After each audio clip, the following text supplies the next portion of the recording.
everybody wants to play with somebody like that. Nice pass to Fraser in the mid-range and push.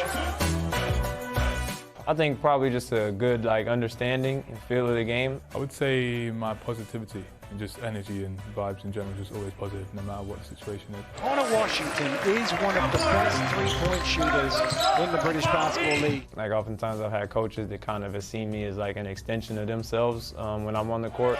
Randall. He takes the three instead and he knocks it down. Scoring in my own basket, thinking it was the way I was supposed to be shooting. In high school one time, I went up to try and dunk on a fast break, and I had missed it. That was when I was 15, and it was off an inbound after halftime, and I just ran and scored the other way. I had another chance a few minutes later, and I missed it again, and got pulled from the game, and the coach was yelling at me. And to be honest, the team had set up the wrong way on purpose. Shocking moment. It was super embarrassing. A few of my friends still won't let me live it down to this day. I would say having my daughter watch me for the first time. In college, our senior day in college, I had a pretty good game, and to have my family and friends there for my last home college game was pretty cool. So that was fun. I was proud of that moment. If I wasn't a basketball player, I would be lost. A dancer or a musical engineer or producer. I produce anyway, but I'd probably pursue that full time instead of doing basketball. I don't know what I would be doing right now, but it wouldn't be as fun as this. I read an interview with Gino this week where he said the hardest thing that he's had to adjust to coming into the BBL has been the officiating. What are the main differences? I can completely empathise with that first and foremost. That was the hardest thing for me when I adjusted, and I think it would be the consistencies of the league. I say there's a big difference even from the north to the south, officiating during the game, kind of understanding what's expected of them. It's very different from college as well. So I would say the main differences is the physicality and understanding how the refs are going to approach the game from the north, from the south. I think it's a big adjustment period for a lot of players. Other than that, he seemed to be acclimatising pretty well on court, doesn't he?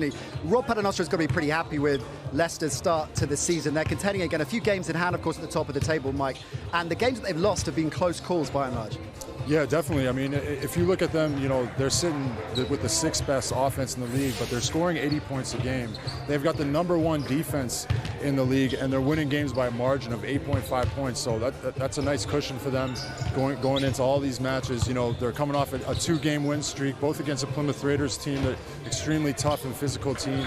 They're just a balanced team all around. They can hit you with many different options. Yeah, okay. The Leicester Riders then, unsurprisingly once again, back in contention at the top of the table. The Glasgow Rocks at the other end of proceedings right now. We figured it would be the case, particularly as there was a delay to their foreign imports arriving this season, which of course has hindered them a fair bit. It has definitely done that, and for me it's in two ways. They're not scoring the points they would like to score because their imports haven't been there, and then their 3-point percentage is it's one of the worst in the league, and that's because I believe they haven't had that creativity to be able to drive and penetrate for the shooters. So I expect both of those to go up as the season progresses.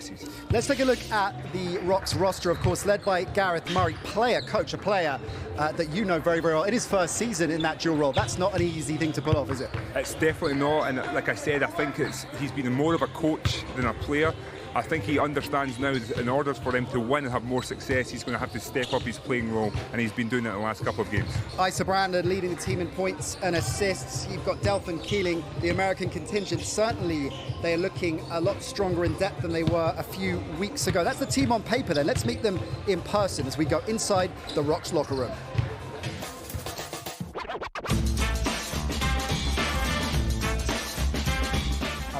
I say me. I had to say myself. Oh, me. Myself. It's not even a contest, to be honest. I have to go with G. I don't want to get in trouble. Maybe I would say with G to get no trouble, too. Maybe Gareth. Gareth Murray. Probably Gareth all around. Overall, Gareth. I would say G. If I don't have problem, I'm going to say G. Why? Because he's the coach. I have to. Myself. Maybe Gareth again. Gareth. I might just saying this to get some more minutes. It'd have to be between me and Johnny Bunyan. I'll go JB, he's a little more consistent. Johnny. I would say myself until a couple of months ago. now I'd have to give it to G as well. You know, when he gets hot, you know, it's unstoppable. He just keeps shooting and he hardly misses.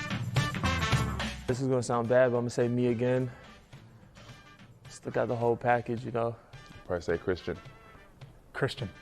The game comes natural to him. Very smooth guy, you know, doesn't really think about a lot of stuff, just does whatever he thinks about and just goes for it. He's just got that American shiftiness to him. He's pretty crafty. Probably say David. I would have to say David or Christian. I think he's really explosive. He has a unique style play. They're tough to guard, they're fast, they can do stuff with the ball. Yeah, they're tough to guard. I saw Brandon. Issa. Issa Brandon. Oh, Issa. I'm sure everybody probably said me, but I don't think I forget many plays. Always. Just always forgetting the plays. Even if we see the play like 10 minutes ago, 10 minutes later, he will forget the play. What's it like? Do you if you forget them? I think I just go to the empty spot. I just move a lot, so it looks like I know what I'm doing. I always see David dancing, so probably David. David. David. I'd probably say David. He seems the most fluent, most agile. I probably have to say Christian again, because he's the only one that's really showed me any dance move. Christian. I know he's in a fraternity, so he does a little stepping, so. Let me see. I do a little, like, Corvette, hopping. Yeah, that's another. Oh, both, for sure. Boban, definitely. Always dribbling the ball off his feet or falling over. He always on the ground. Like, dude, you too big to be on the ground. He forgets how strong he is sometimes. I wouldn't disagree. You know, I put my hand on my chest and say, you know, I'm pretty clumsy. Yeah, like Christian or Mark. Me? Me, probably. Defensive catch and shoot, like end of position. Gio drew a play up for himself, so I'm going to say G. If I'm in, me for sure. I don't know. We probably dribble the ball off our foot a couple times and then somehow it would end up in Bo's hands and he'd shoot it. Yeah, I like my chances.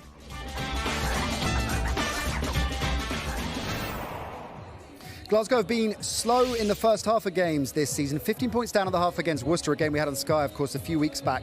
That lots to London as well, 20 points down at the half. They need to start stronger. They definitely do need to start stronger, and I think a lot of it is, the teething problems of actually understanding the lineups they want to go with. But I feel they're getting getting a little bit more assurance about themselves. And again, I think against a Leicester, a team that they know and they scout pretty well, I expect more from them tonight. Mike, of course, they come into this game on a one-game winning streak. Are we allowed to go there? Of course, the Sheffield Sharks being the team they beat. Yeah, thanks for reminding me about that. A rough patch for my Sheffield Sharks, but mark my words, we will bounce back. But this is a Glasgow team that is starting to find their footing. The American reinforcements are here. They're looking a lot tougher than they were a couple of weeks ago. How long should that take in terms of imports, acclimatizing, outside of the officiating we're talking about, just getting used to the BBL? I think it's more games experience. The more games you play together, the more time you're in the trenches together, the more you're going to be ready to move the ball and know where your spacing is, and everybody defines their roles. I think Keeling and Delph especially have really come in and made a big impact on this team. I think we look at the 2 wins that they did have. Gareth Murray started both those games. I think Gareth Murray needs to inject himself more into this team. That's a key point, isn't it, that you were talking to me about before we came on air, Kieran. That problem, the challenge that Gareth Murray has, how much time does he give himself on court when he is a player coach? Yeah, and I think that's going to be something for him during the whole season that he's going to have to come to grips with. I personally believe that he needs to be starting every single game, but I don't know what the practices are like. I don't know what the bus rides are like. He's an aging player as well, so at the same time he's going to have to find a way to balance that to get the success the Rocks deserve. We're seeing the Leicester players coming out. Now let's talk a bit more about Gino Crannell, who we saw a little bit earlier on. He's leading the team in points and assists. He's been one of the most impressive players in the BBL this season, hasn't he? Yeah, I said it earlier in the year. I think he's in the conversation for MVP. I don't think he'll get it, but I think he's definitely in that conversation. He's a dangerous player. He's extremely good ball handler. He's got the ability to step back and shoot, but he can also finish at the rim, above the rim, and then he gets all his teammates involved. So he's a crucial key player for them. Real all-round player, isn't he? Jamel Anderson as well, a key player for them, such a fundamental part of this franchise. And I love Jamel Anderson's game. He's a gritty defender. He can pick up full court, and the thing about Jamel is he could literally guard any position on that court, and that's a great strength for Leicester to have. And I think a lot of the team feed off his energy. Our key head-to-head battle tonight involves Gareth Murray, the player coach, and Zach Jackson. If he plays more, Gareth, what does that affect in terms of what he's able to give as a coach? You know what?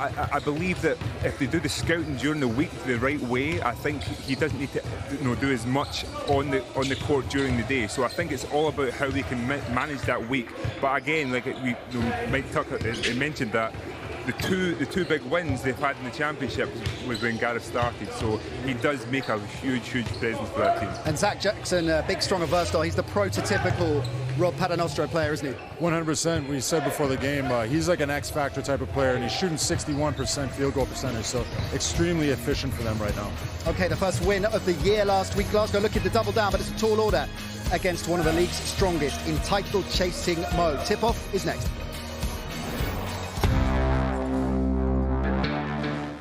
Leicester out in transition, and there's Lee at the other end. Defense to offense for William Lee. Nice pass, still hammers it down, but a beautiful assist from Mpondo.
We're all set for our first game of the day. Two teams at opposite ends of the table with differing ambitions this season. Gareth Murray has said it's all about survival for Glasgow. Rob Paternostro wants another title. Rocks Riders from the BBL is live here on Sky, and here's your commentary team, Anthony Rowe, who's alongside Dan Routledge. Thank you very much, Nat. Yes, Rocks in town. They actually have a decent record here at the Morningside Arena. Won 3 times in their 8 visits, but they have suffered a couple of big losses in those trips as well. But this team looks one that likes to keep it low scoring. Let's get into the starting lineups, starting with the hometown Leicester Riders. And this starting 5 pretty much picks itself. Every game this season, this is the 5 Rob Paternostro has gone with, Anne.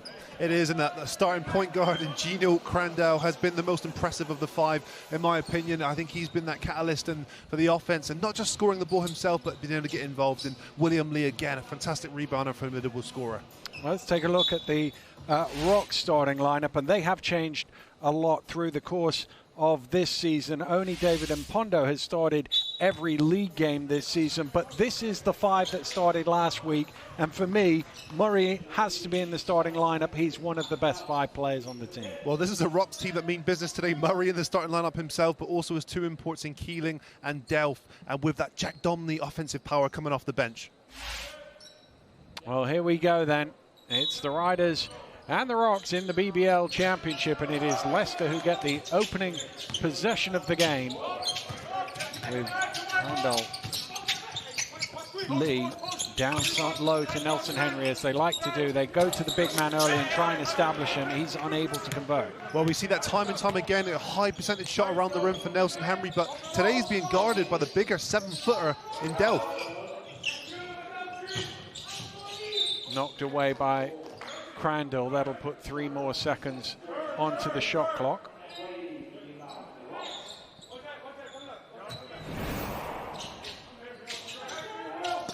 Just getting a toe on it to force it out of bounds. Queddy in low is able to convert.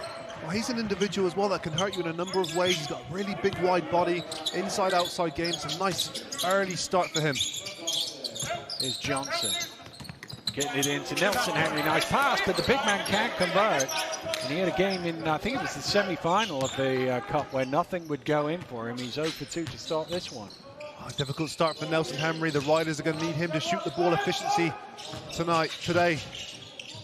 Particularly a look as easy as that one. Here's Murray. Forced off the 3-point line, but gets to the basket. Wants a foul, but it doesn't come his way.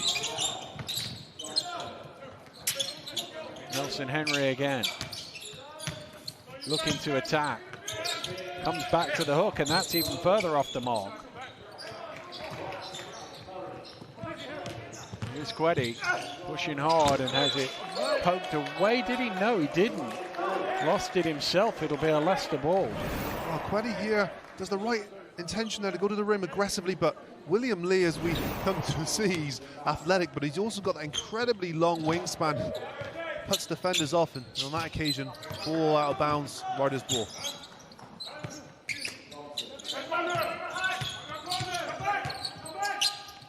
Cross court to Jackson again. It's in low to Nelson Henry, who had great position. Delph on his back. Delph was actually almost behind the backboard, had to commit the foul. It's a good sign as well. Nelson Henry's had a pretty difficult start to this game, but he's still working hard, still looking to get his hands on the ball and score the basketball. Well, he's the only one who's shot so far for Leicester. Just got to watch the 3 seconds here. Kicks it out. Jackson for the triple, knocks it down. That's what the Rocks can't do. They've collapsed too much there on Nelson Henry and made the smart play to give it to Zach Jackson for the wide open 3-point shot. Round it goes to Murray. Keeling to the basket, to the finger roll, overcooked, but Delph in the place to clean it up. The offensive possession there, penetration kick, and Keeling couldn't quite finish it. When you've got a 7-footer under the rim, that can certainly help. Crandall just using his speed to get to the basket, and Hondo looking for where the help is, and there's going to be an offensive foul. Saw it right there with the forearm in the face. Oh, Gino Crandall being very active. He scores the basketball, then takes a knock to the face. It looked like he had a cut on his lip in the pre-game. So he's someone who's no stranger to taking a knock here in the face. Johnson back out to Lee. Corey Johnson fires up his first 3 of the game, and it's all string. And he is a guy you have to locate, and Glasgow Rocks should know that all too well. He was the leading scorer on these these two last played each other. And well, he's had a rough time in the league, Corey Johnson. He's only made 7 3-pointers so far this season. 7 for 34, I think it is. Wow. But he did go 6 for 14 against the Rocks in the Cup on this floor earlier this season. So they'll have nightmare flashbacks as that first one went in. Here's Jackson driving in. He doesn't get the roll, but Lee gets the offensive rebound, and between them they can't quite keep it alive. Well, good activity there from William Lee, and that's what you'd want in the Riders camp. You know, an active William Lee is going to get you a bunch of offensive rebounds, and Zach Jackson and William Lee couldn't quite connect then on that pass. Well, the ball going out of play, so or out of the playing surface, so they've replaced it.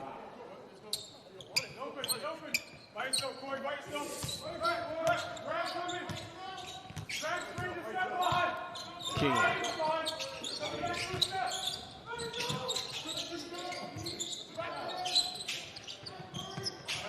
Here's Murray. Murray, top of the key. Left that short. I don't know if somebody got a little finger on it. Nice pass into Nelson Henry, going to work to the reverse, and finally he gets one to go. Well, that could do him the world for his confidence. And nice little entry pass there from Crandall, and step through under the rim finish.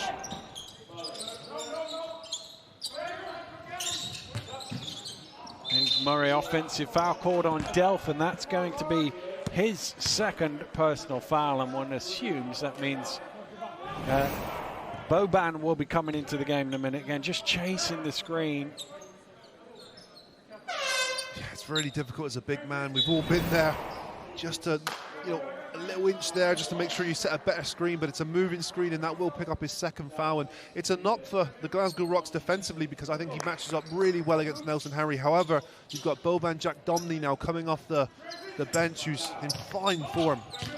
Certainly plays well. He gets himself in foul trouble, which has been his issue this year, but when he's on court, he's looked really good, and there is a nice pass from Big to God, and a finger roll for Crandall. Beautiful. When you say I can score with one hand behind my back, Crandall proves it. Here's Murray. Keeling, trying to get himself an inch of space. There's no room with Johnson harassing him. Shot goes up, off the mark, and Lee with the rebound. Here's Johnson. Mismatch inside if they can get it to Nelson Henry. Recovered well. Here's Johnson again from behind the arc, and that one runs out. Glasgow Rocks got away with one there. Yeah. Defensively, they're all over the place. Jack Domney. And Pondo. Up to Queddy, fakes the three, takes it inside, dumps it down low to Jack Domney. Spins back, but blocked by Nelson Henry. Nice pass. Jackson off the glass, off the assist from Crandall. This is a beautiful offensive play there. Gino Crandall with a pitch-perfect pass again, and Zach Jackson come to play today. Tough finish. Oh, lovely assist from Crandall. Jackson already up to 5 personal points, and a timeout called by the Rocks as they trail by 10 here after 5 minutes. And Nat talked about it at the top of the show, how the Rocks in many games this season have got behind early. One of the problems they have is they don't score a ton of points, averaging 70, lowest in the league. They can't really win if it goes up into the 80s and 90s, so letting Leicester score 14 points here in the first 5 minutes is a problem. No, we talked about this off air as well. You're right. Glasgow Rocks are a team there's gonna beat teams in this league because they're good, but they're gonna do it through slowing down the game and having flirting with those low numbers. 60 points. So you've got a Leicester Riders here that have already got 14 on the board with midway through the first quarter. You're assuming that carries on and it's going to be an over plus 100 game, and that's when Glasgow Rocks do not win. Yeah, they're on pace for 120, so they need to do something about that. Rocks, in their win last week against the Sharks, won that game 60s to 50s it was, and that's sort of how they're going to have to win games as currently constituted. And it's not easy against a team like Leicester, who defensively give up the fewest points in the league. Offensive foul, moving screen, 2. And there's a technical there, I think, on Murray as well. Frustration from the player coach because his 2 big guys have both been called for a moving screen early on. Yeah, it makes them a bit more susceptible inside, and you just see just leaned into it. Yeah, it's you want to fight the case for him, but that is a moving screen. You cannot do that. If that was legal, I know I would have been chasing the defenders all over the shot. You'd have never fouled out. The free throw for the technical is good. And then we go back to where the foul was for the possession for Leicester. This is a disadvantage of having a young big man as well. Boban Domney's had some really big games here that have limited him because of foul trouble, and he still hasn't quite figured out how to not foul. Jackson has certainly come to play today, and he's got 7 already. Bodies all over the place on the floor. Zach Jackson has looked very, very good in this game so far, and I think it's what's so difficult to guard this team because you've got weapons everywhere, and Zach Jackson, that goes to his weak hand, left hand, strong finish. A collision there with his own teammate, which seemed to have like a ricochet. Well, I was looking at the replay. I think there's been a technical foul, was there? Or was there a warning in there? Something certainly happened. But, well, Nelson Henry hobbles out, and Frazier checks into the game. The former Glasgow Rocks, he was excellent for them last season, as they did finish top of the standings when the season was abandoned. And he's had a couple of good games recently, the 2 wins against Plymouth. He's played big minutes and off the bench still, but playing so well they kept him out there. Keeling's off the mark for the 3. Lee to Jackson. Johnson, he's going to let fly off the back of the iron.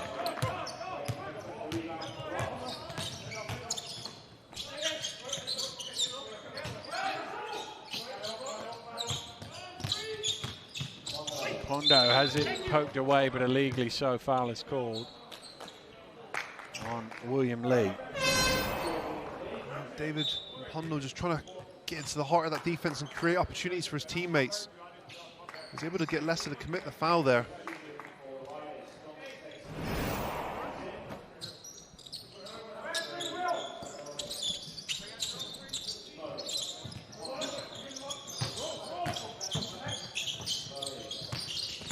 Here's Murray behind the back, has it knocked loose by Jackson.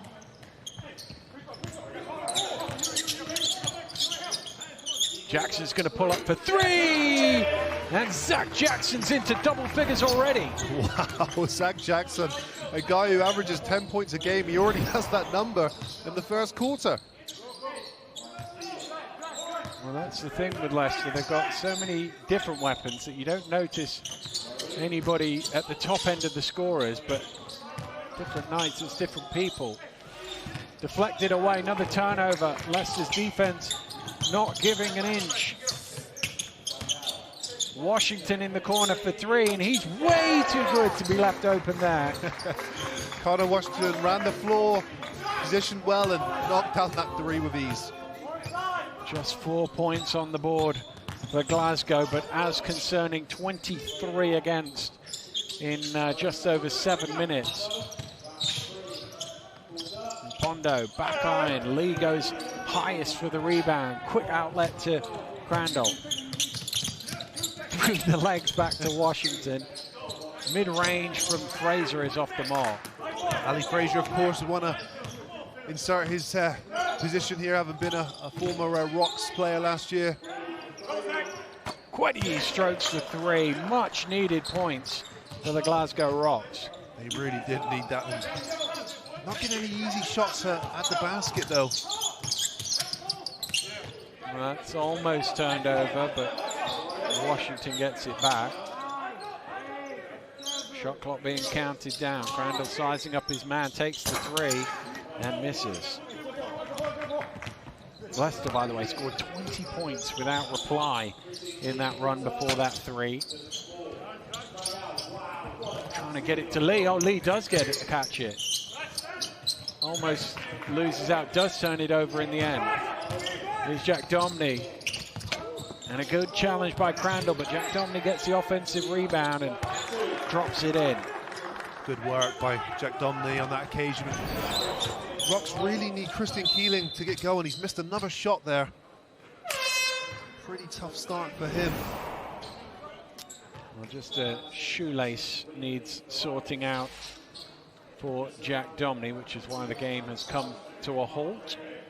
And Glasgow making substitutions with Van Sowers and Brandon into the game. Brandon certainly has been playing well off the bench for the Rocks in recent weeks. Very energetic player, scoring well. And they need some offense now.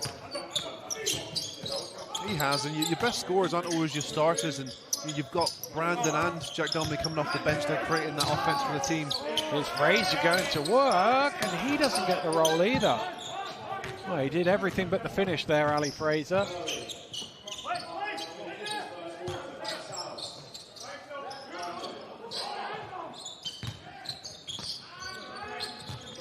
Murray.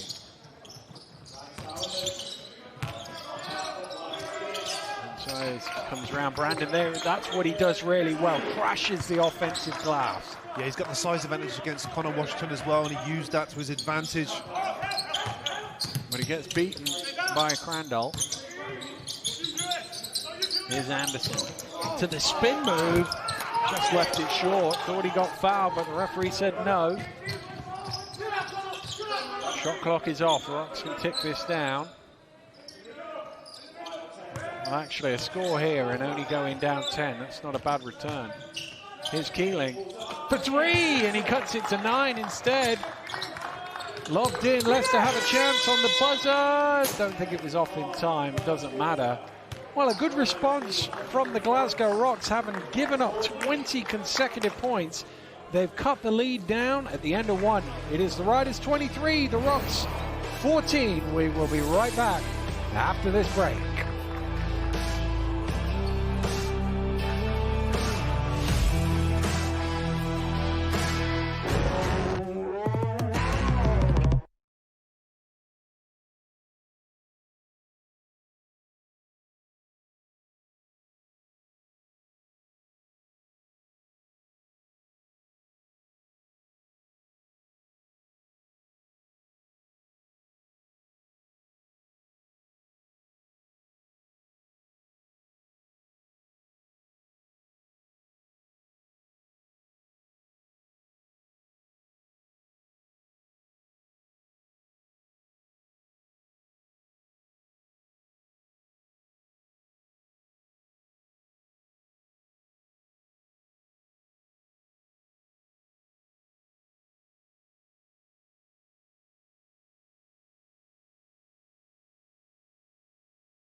Welcome back to the Morningside Arena. We're just underway here with the second quarter.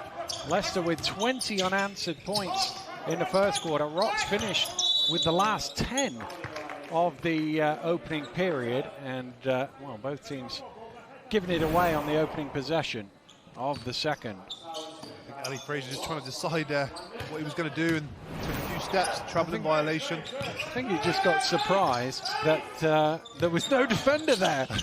And he's like, I'm going to have to drive here, and he didn't get the ball down in time. It's Keeling for three. Off the mark, but it deflects handily to Van Sowers, but unable to convert. There is a foul in there in the end. Promising signs here from the Rocks, so their energy levels have increased. Things were looking very dismal for them in that first quarter, and as you said, Dan, good strong finish to that first quarter, and they've started this with the same intent.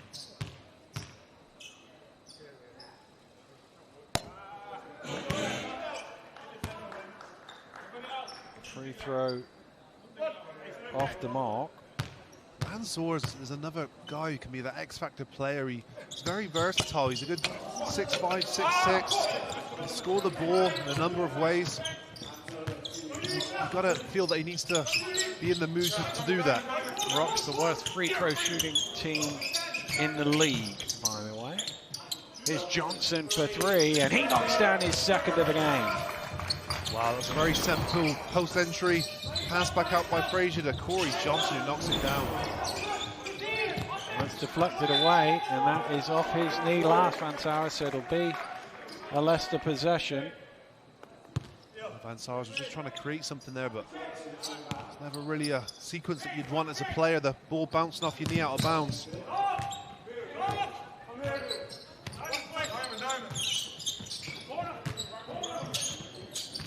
Washington. Frazier, top of the key, likes that. The Rocks ought to know it.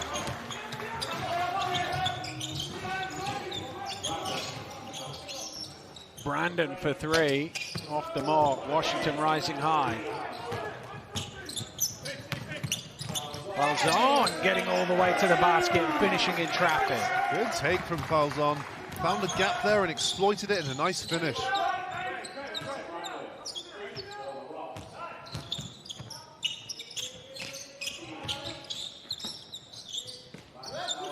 Here's Murray. Check Jomley, top of the key, tipped down, but I think there's a foul on Falzon on the rebound. Wheelchair number 14, just easing his man out of the way. The Rocks are slipping into that offensive sequence again, where they're making, making tough shots, not getting anything easy around the rim. Brandon working the pick and roll, going it alone as the shot clock's ticking down. No way past Frazier, he's still got to shoot, gets it away in time. And a tough offense for the Rocks. Johnson putting it on the floor. Washington cross court to Johnson.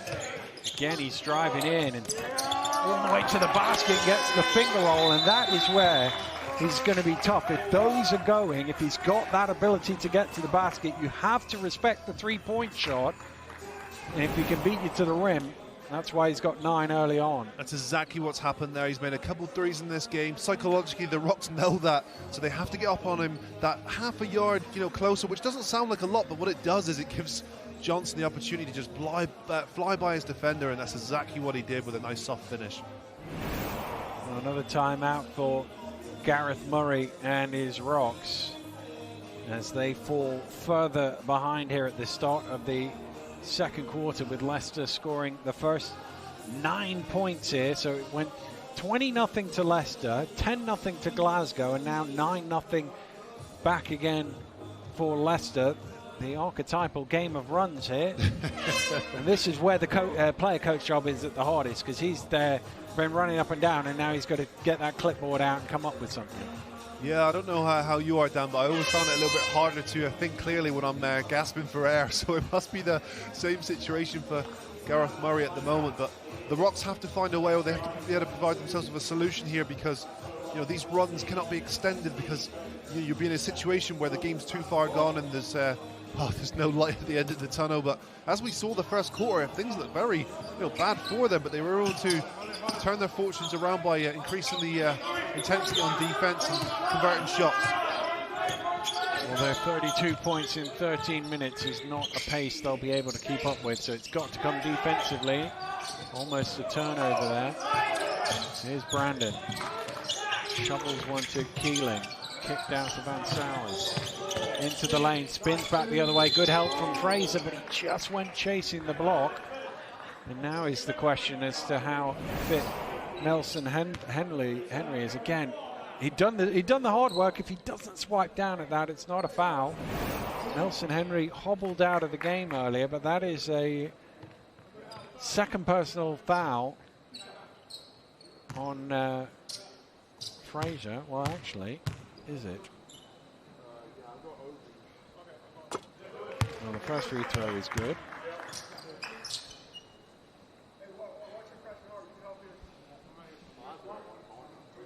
Well, they can't be here, but they do have the fan wall at the Morningside Arena, where the Leicester fans can feel like they're in the action as they watch on.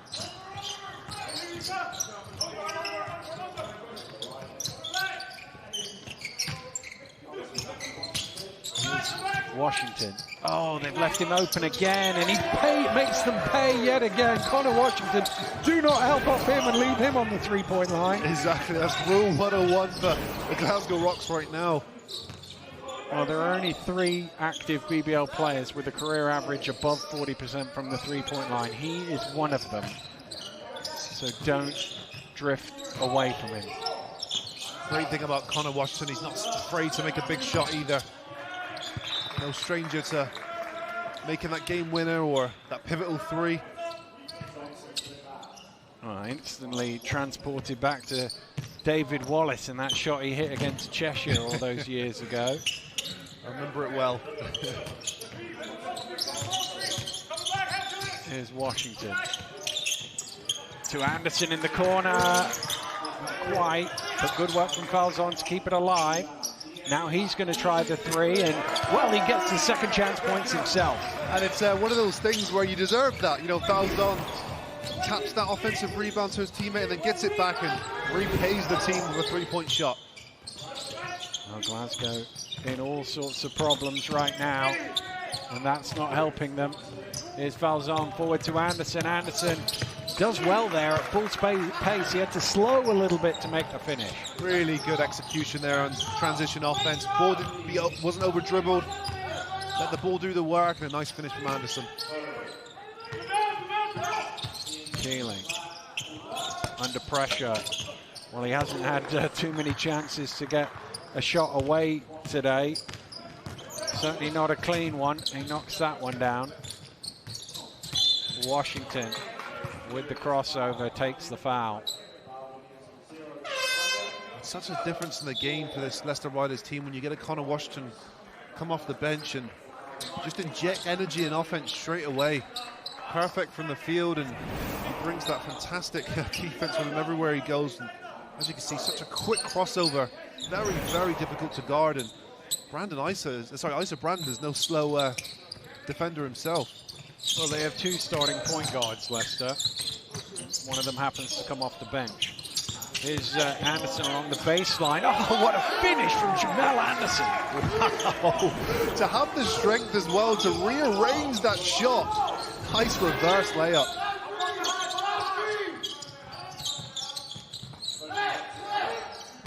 Here's Bunyan.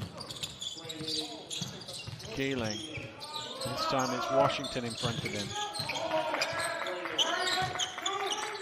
But he has to fire up late in the shot clock, and, well, it hit the net, but unfortunately for him it was the front side of it. Good hands to deflect that away.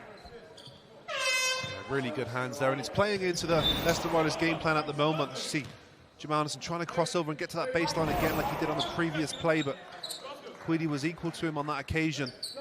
Well, Nelson Henry, who hobbled out of the game early on after landing hard, has come back into the action, replacing Fraser. Oh, and turned over. Paternoster not happy with that. It's going to be an offensive foul. Credit to Johnson, got there, put his body on the line, saw the big fella running at him too. Credit to Johnson on a number of levels there, but first and foremost to put his body on the line. And as you can see, Jamel Anderson, sometimes in basketball, you think about the play before you execute it.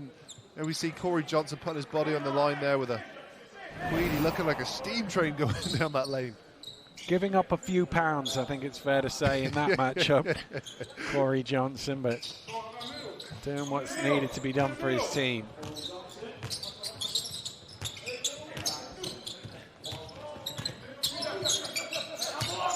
Oh, nice pass. Nelson Henry kicks out. Anderson for three. Well, most of his three-point shots are in the corner. He misses the one from 45. Keeling cross court. Queddy looking for the handoff to Malcolm.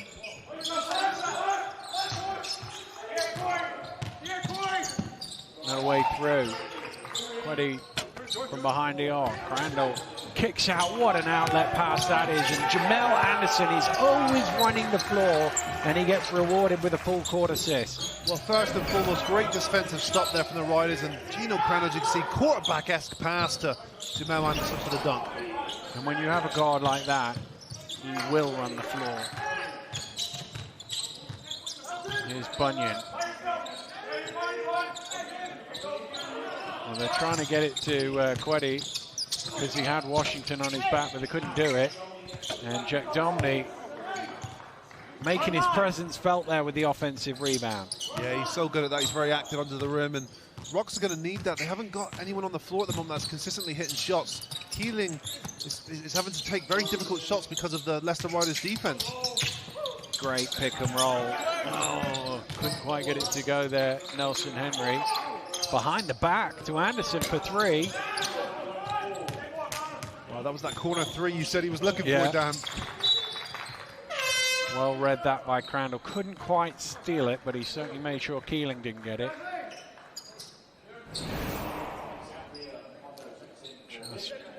Again, he lulled Bunyan into that pass almost by just dropping back a little bit to make him think he was open. Bunyan trying to get free himself, but Washington, not an easy man to lose.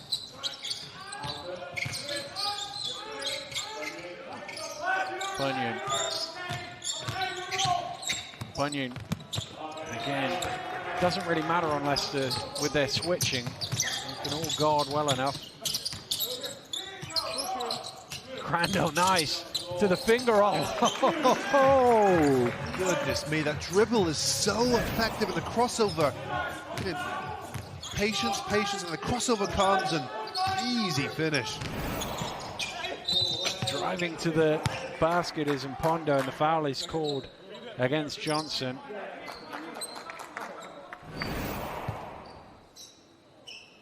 Again, I just wonder whether actually that isn't Johnson's fault coming round the screen there. Crandall reaching in. David Mpondo doing the right thing. You want him to be aggressive. You want him to attack the rim. Get the defender to commit the foul. And you especially want to do that when, you know, the shooters on the court aren't shooting the ball relatively well. And again, there's no one on the Rocks team that you feel that you can go to here for an consistent offensive output. Well, a made free throw for the Rocks, only their second in 6 attempts. And when you're struggling for points, giving away 4 from the line is not helpful. Johnson looking to attack, to the step back. Ooh, just doesn't quite get the roll. Well, Leicester could have 50 on the board already with a few of them bobbling out like that.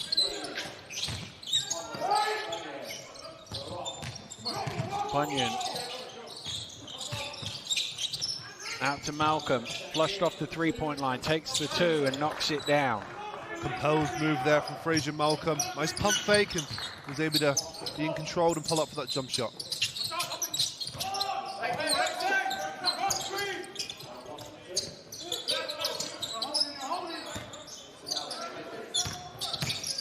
Spinning as Nelson Henry leaves Jack Domney on the floor in the lane.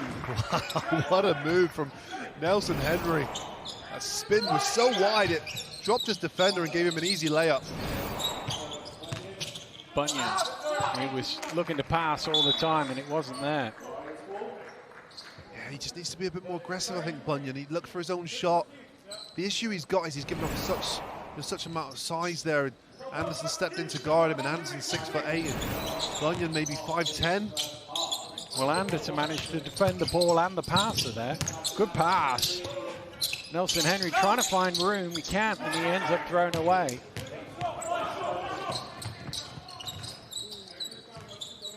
Last offense here, which is why Bunyan slowed it down. Shot clock is off.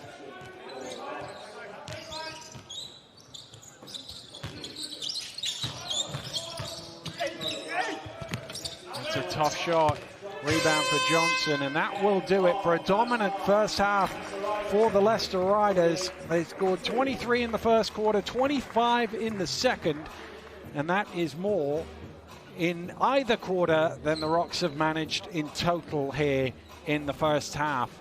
It's 48-22, Leicester well in control.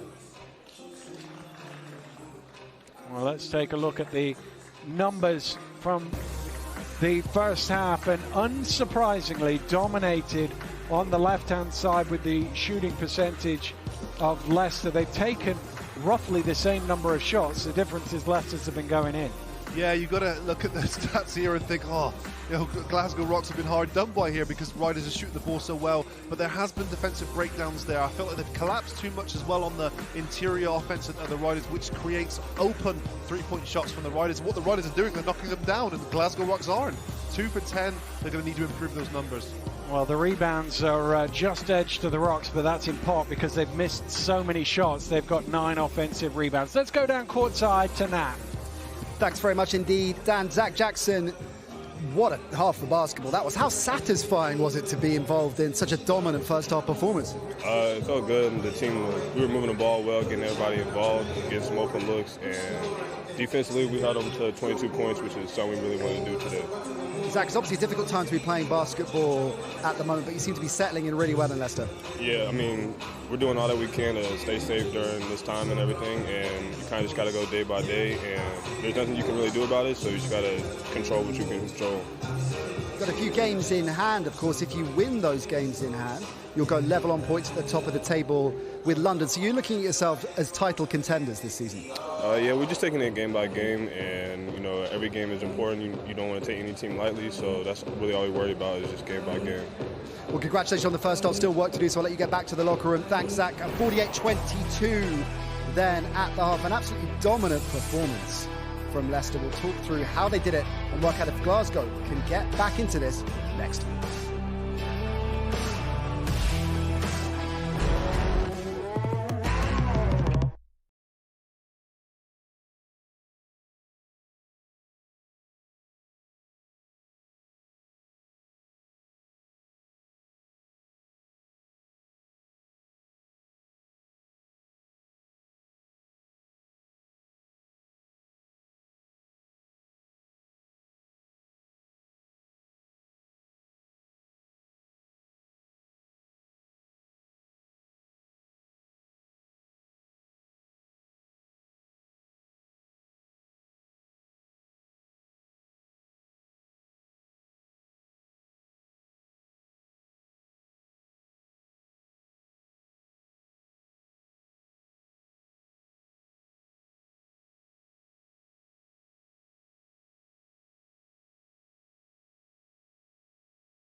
Riders in absolute control at the half. Remember, if they win their games in hand, they'll go level on points at the top of the table with the London Lions, and they are not messing around at the moment. It's 48-22 at half-time, but in many respects, the scoreline is a little bit deceptive because it was one-way traffic, and Glasgow didn't have an answer. We'll find out if there's any way back for the Rocks in the second half.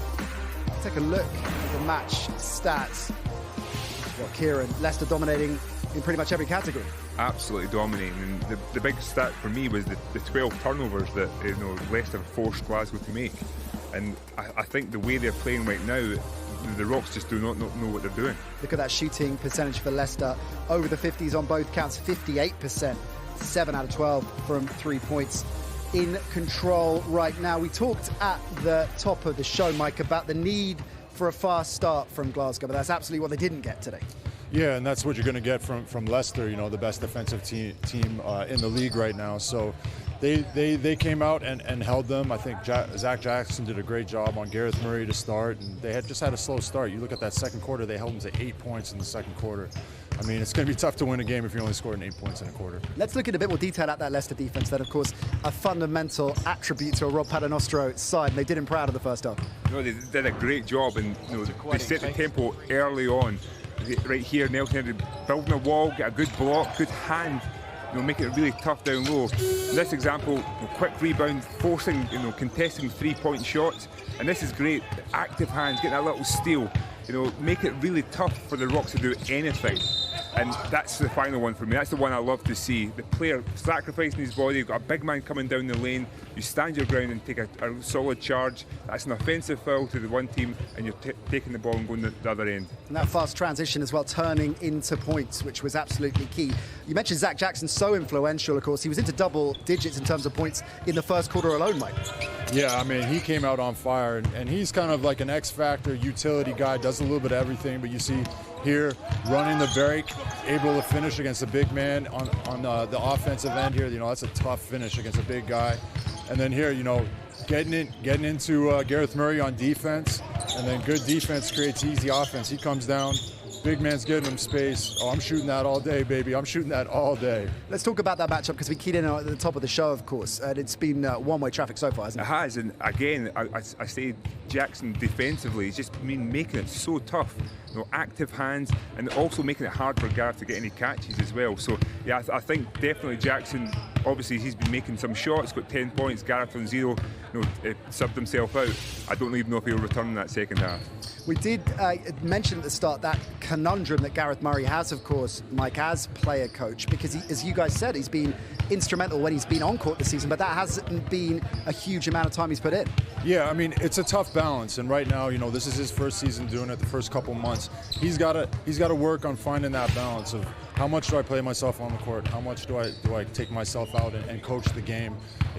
I don't admire him at all, because it's a tough position to be in, but like Kieran said, he might take himself out for the second half, and I don't think that's what he's got to do. I think he's got to put himself back in. I think him on the floor, even if he's not scoring, it's the little things that he's doing and the leadership that he brings to the team that will help them get them back in the game. Jamal Anderson, another player that we talked about at the top of the show, such an instrumental part of this Riders side, and he was absolutely key in some of the best plays of the half. Yeah, the crazy thing is I focused on Jamel's defence. I see him as a great defensive stopper, but here, this is the kind of move that I look at and think, okay, maybe you could have used your left hand, do whatever it takes to score, but that's a great move, contorting his body, and this one is Jamel at his best, running the floor. Crandall finds him as a great pass, but he's such a fast, athletic player, gets down the floor so fast and makes easy opportunities for him at the other end. Talked about Gino Crandall too, and a couple of sublime assists in the first half. Oh yeah, when he gets that ball in the open court, he's got great court vision, he's looking for his guy, he's getting everybody involved, and I think that's the biggest difference right now is this Leicester Riders team is getting everybody on the court involved. The action coming thick and fast in the BBL this season, which means the highlight reel is rolling on. Here are our favourite plays from the last 7 days.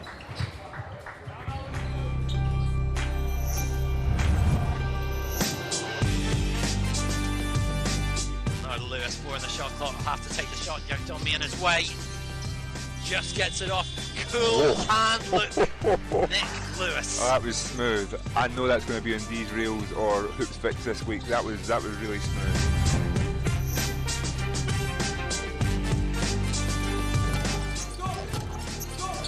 Nice pass and jammed in.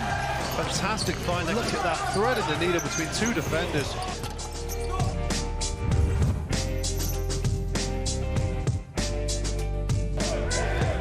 Comes round to Liggins. Liggins trying to hook one through. He somehow got that pass to its intended receiver.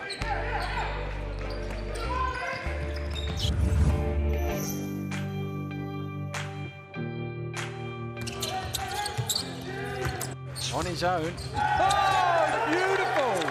Fantastic move there. Greatly timed dribble and a fantastic finish.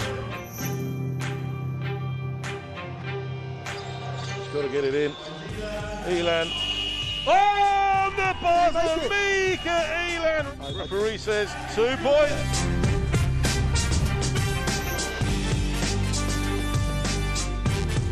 Maxwell with the head fake. Dumps it down and hammered in by Gordon. Wow, Justin Gordon is so athletic. Here's Edwards looking to go quick to beat the buzzer as he did in the first half, and he's done it again! A 3 on the buzzer from Cortez Edwards. And the Newcastle Eagles finishing the third in style once again. Wow.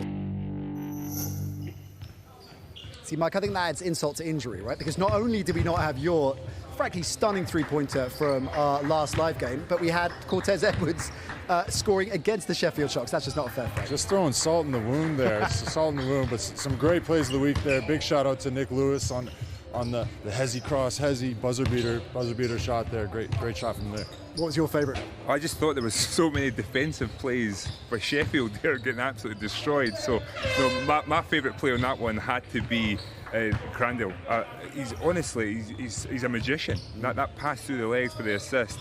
You know, he's saying Kyrie Irving's his favourite player. I can see why. He's just so crafty. That's a perfect description for him. He's been influential in this game. Crops up in our plays of the week, and Leicester in control at the moment. It's difficult to see how Glasgow can get back into this, but we know they'll give it a fight. 48-22 at the half. Second half is coming next.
Leicester Riders in control then as we get set for the second half. 48-22. Let's find out if the Glasgow Rocks have got any answers. We hand back to Ant and Dan. Thank you very much, Nat. I've got a positive stat for you, Nat, which is that the Rocks' average points per quarter go up as the game goes on. So the first quarter is always their lowest scoring, and the fourth quarter is always their highest scoring. That's the way it goes this year. So it's all downhill for the Rocks now. So, well, it is if that's the way to start. Nelson Henry, who missed the first 3 shots of the game, makes his first attempt of the second half.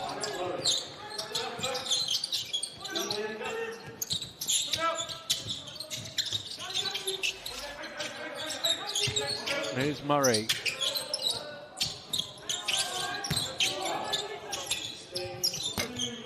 Shot is missed, and Randall says thank you very much. Of course, he had a monster double-double with the rebounds at Plymouth last week. She missed out on a triple-double by 2 assists. He had 17 rebounds. Here's Johnson, steps back for the 3, attacks into the floater, left it short. And kept in bounds, but only to Keeling, and it will be a basket for the Rocks. That was a great hustle play there. Great tap of the way from Corey Johnson and a save by Crandall, but Keeling says thank you very much for an easy 2. Yeah, not the assist he was after. He heard you saying he needed a few away for a triple-double. He's trying to get him anywhere he can. There's Nelson Henry, certainly going to work here at the start of the second half. Positive start from Nelson Henry. Aggressive to move to the baseline there and up and under. The strong finish. Well, Delph thought he had the rebound, but Leicester come away with it.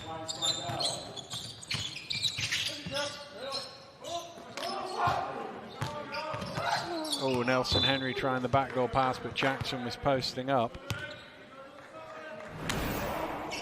You can see he was cutting backdoor and he wanted it from Johnson, but Nelson Henry, not quite the point guard that Crandall is. He's a decent passer of the ball to give him his dues, but not usually from that position. Here's Murray. Pretty late in the shot clock, knocks down the 3. Wow, speaking of positive stats and bright sparks, Quiddy has been that, you know, when the team's needed a shot, he's been able to come in at times and provide that. Oh, that is beautiful from Gino Crandall, splitting the defense and throwing it down. Wow. Wow, he was able to somehow squeeze through there. Use of his dribble and explosive dunk finish.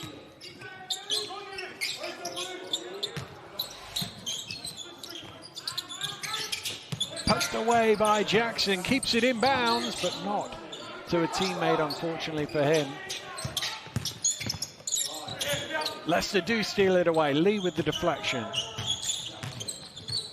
Jackson's going to take the 3. He's already made 1 in transition. He knocks another down. Zach Jackson has been unguardable today, and the Rocks clearly have no solution for him whatsoever. Here's Queddy trying to reply with 3 of his own, and he hits one on the near side now. Rocks have found someone getting hot, and that's Queddy. Like to go back to him as much as they can to see if they can ride their luck. Nelson Henry inside.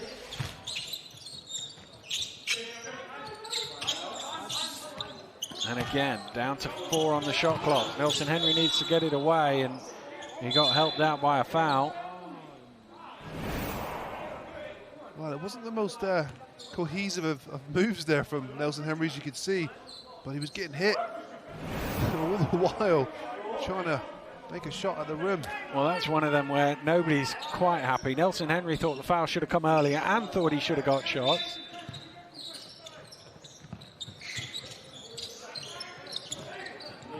Nelson Henry again battling in the lane. He's not happy. There's Johnson. Creates space. Shot is short. Just kept in bounds. Keeling gets to the top of the key. His shot rims out. Here's Crandall again with the rebound. And That's a shot he usually makes. He's very, very prolific in that pull-up jump shot, and Keelan just hasn't been able to find his rhythm today.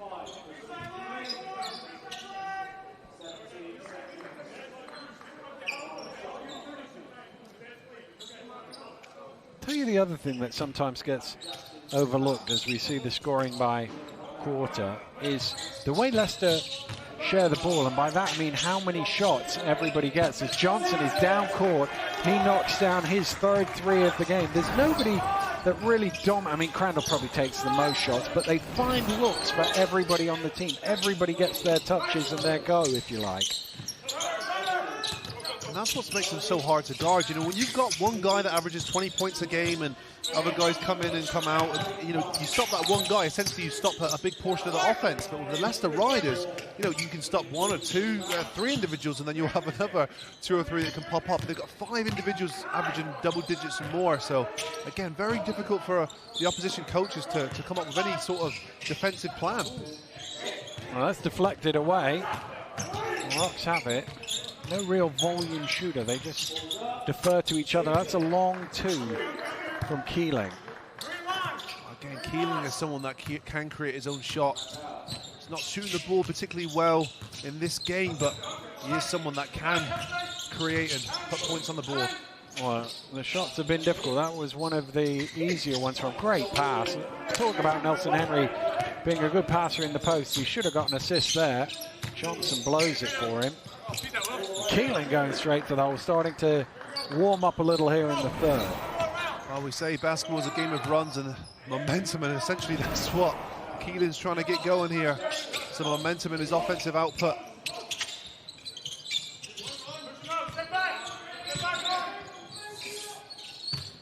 Johnson for 2. Strokes that one. And I think that was a how did I miss the last one sort of shot. Look effortless there, didn't it? Mid-range jump shot. Corey Johnson again hurting this Rocks team. Well, actually, it's his 2-point shooting that he struggled with a little bit today, but he knocked that one down. Here's Nelson Henry. Jackson tosses it up, trying to be batted in, and is at the second attempt by Nelson Henry. Oh, Zach Jackson's done very little wrong today and misses on that occasion, but Nelson Henry active and long and gets the tip in. Well, he hadn't got a rebound in the game until then. Gets 2. That's what I would say is a criticism of his game. You know, he's a very good scorer, very good passer of the ball, but rebounds is something he's sometimes down on. Well, he gets a block there. The arms went down, but he must have got all ball. Crandall driving it. Oh, he explodes to the hole and jams it in. I don't think Crandall realised how much space he had there in time, and he kind of put in a little hesitation dribble there and saw the gap open, and the rest is history. Just attack the ring. Goodness me, that's how you know you're a superstar, when you've got, you know, 2 potential highlight plays of the week in one game. I think he might have cut himself on the ring there as he went to the basket, because he's just had to be subbed out of the game by the official. So I assume it must be a blood issue. Certainly the physio straight over to deal with it. High flying type of injury, yeah, that one, Dan. It was the sort of injury you used to get a lot, wasn't it, Ro? Yeah.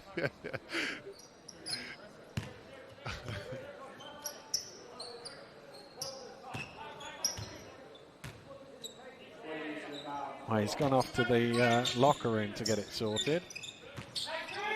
But as we noted in the first half, you don't lose much with Connor Washington coming on the court. Here's Brandon for 3. Keelan with the offensive rebound, and it's out of bounds off him last, and it will be a Leicester ball. Oh, you're right, Dan. You know, any other team in the league, their leading point guard goes off the floor. You know, the opposition look and think, okay, we've got some respite here. Yeah.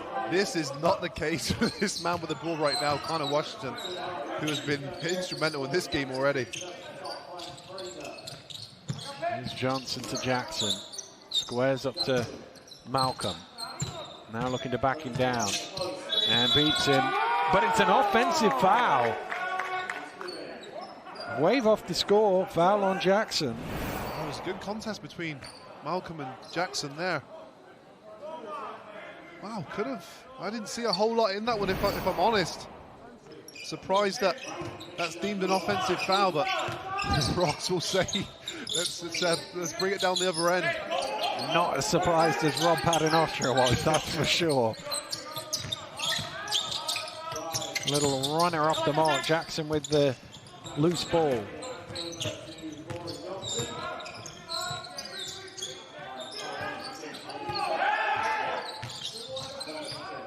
Washington, round to Lee, inside to Fraser, spinning, good finish underneath.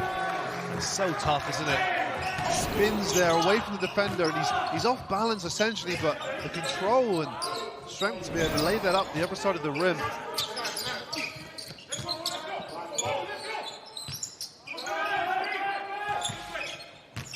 Here's Brandon. Nice pass down to Jack Domney. And Washington on the rotation commits the foul. Well, that was a good foul by Connor Washington. It wasn't malicious or unsportsmanlike, but it was hard enough for Jack Domney not to convert the finish there and a potential and one. That's what we call a good foul in today's game, because you know, a foul too hard or or deemed dangerous, you get the unsportsmanlike. The other thing is that free throws is an Achilles heel for this team, so sending them to the line is no bad option. And Connor Washington basically saved his team 2 points there. That good foul turns into an excellent foul. Yeah.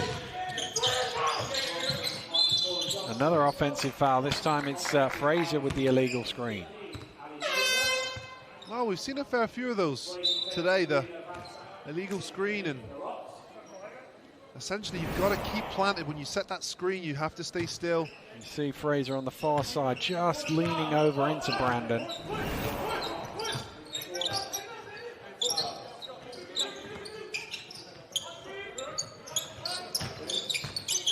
Brandon turning the corner, getting all the way to the basket, and one for Issa Brandon. Issa Brandon's had some big games for the Rocks this year, and he's been somewhat quiet. Makes a tough finish then, gets the foul.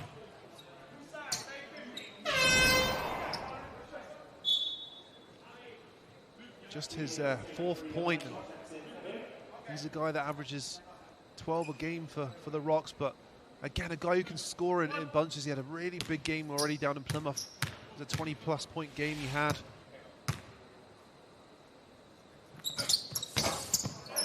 Almost gets his own rebound. He will get a team rebound because it came off Lee last. Well, essentially, Rocks are going to have to hunt down these free throw rebounds, because, as you said, Dan, it's their weakness at the moment, not converting or hurting teams from the free throw line. Well, they have got there. They do, as well as not shooting very well, they don't get there that often. But they have got there today. Ball is loose. Oh, and Jack Domney, right place, right time, just falls to him. And sometimes when you stay busy, you get fortunate. Jack Domney gets a present in that.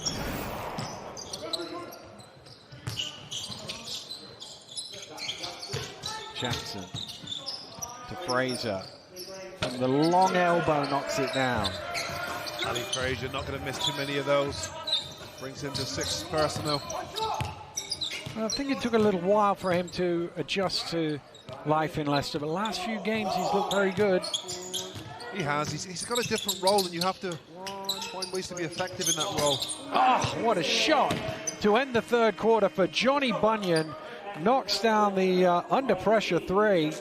Well, it was a better quarter for the Glasgow Rocks, but they still lost the period. Leicester with 20 points plus in every period in this ball game, and that is why at the end of 3 they have a big lead. It is the Leicester Riders 70, the Glasgow Rocks 41. We'll have fourth quarter action coming up after this break.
welcome back to the Morningside Arena on Cup final day in the British Basketball League. The hors d'oeuvre is going to form with the Leicester Riders leading the Glasgow Rocks. 70 points to 41 here. Here's Bunyan for three, hit one to end the third, can't stop the fourth with it. Oh, the one to end the third was significantly more difficult than that one too. Washington working the pick and roll with Fraser. Out to Falzon in the corner, and he strings the three. Well, the two latest additions to this Riders team linking up on that occasion, and Fraser didn't force up a shot. Found the open Falzon for the knockdown three. He's 3 of 3 for 8 points. Jack Domney loses the ball. Washington pushes it forward to Johnson, thinks about the three, takes it. Probably needed to take it the first time. Keeps it alive though. Takes out a photographer at the same time.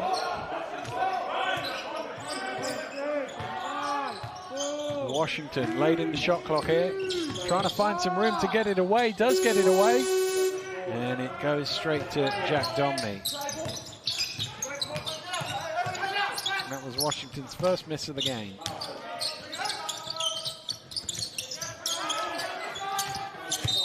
Lobbed in to Van Sowers, who earns himself a foul. Well, off the ball defense there from Jamal Anderson was superb. Would never allowed that pass to come in, so what that means is Fraser Malcolm has to throw it over the top. Referee called that too much contact. Oh, quick inbound. Can't convert though. Brandon gets fouled. He really sold Fraser up in the air, and Fraser just landed on him. Yeah, Van Seurs wasn't able to convert that first attempt there, but again, Isa Brandon just active on the offensive rebounds. He's not the tallest of players, but he will bring that energy. Well, he averages 1.4 offensive rebounds per game, which is the best on his team alongside Jack Domney. Bearing in mind they only average 7 as a team. Yesterday we saw a BBL fixture with 5 offensive rebounds in one play. Yeah, Manchester against Surrey. Here's Washington over to Johnson, back to Falzon, but the pass was deflected. Here's Anderson, the open man, sells the fake. And those are nice ones when you see the guy fly by and then knock it down. It's a thing of beauty, and instead of driving in, just wait for that fly, like a bus. You don't wait for it to go by, and knocks down the three.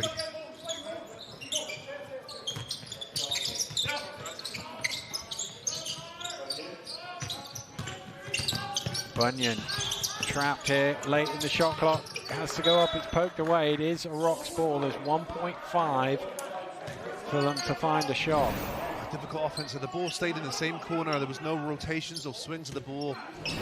Poor offense from Rocks. Brandon gets it in. Van Sowers is blocked by Falzon. Leicester running. Here's Anderson trying to bounce it into Fraser, but Bunyan in the way. And just enough to get that over the front of the ring, Van Sowers. Van Sowers doing a good job there of running the floor, using his length to make that finish. First field goal make of the game for him. He had been 0 of 5.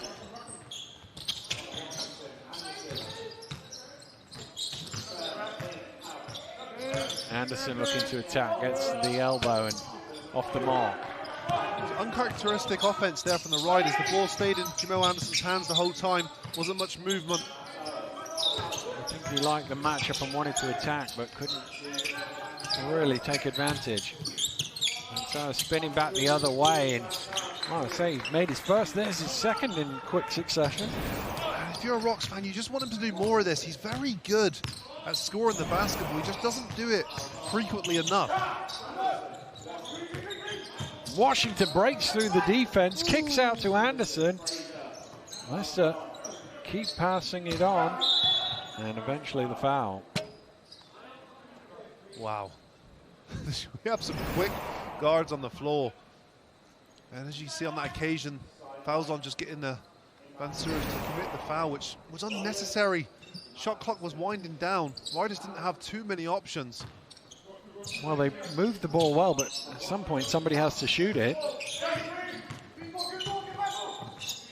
Oh, Johnson, look at the space. Oh, he's missed it.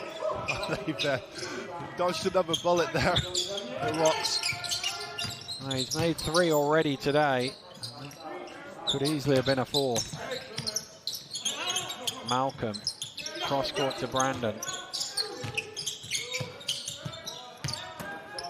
Jack Domney trying to get his own rebound, but Johnson comes away with it. Goes on.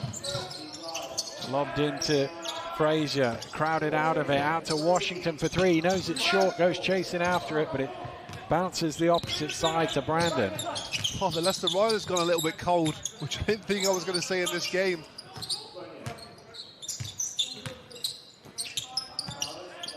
Inside to Jack Domney, who goes to the basket for 2. Well, they have got 4 of their 5 starters on the bench at the minute, Leicester. Oh, that's an unsportsmanlike. Just grabbed him. Frustration foul. So, Jamal Anderson again. Really good job of just flying by him. Van Seurs, again, nothing malicious. It's just a professional foul, Euro foul, international foul, whatever what you want to call it. Well, it's an unsportsmanlike foul these days, and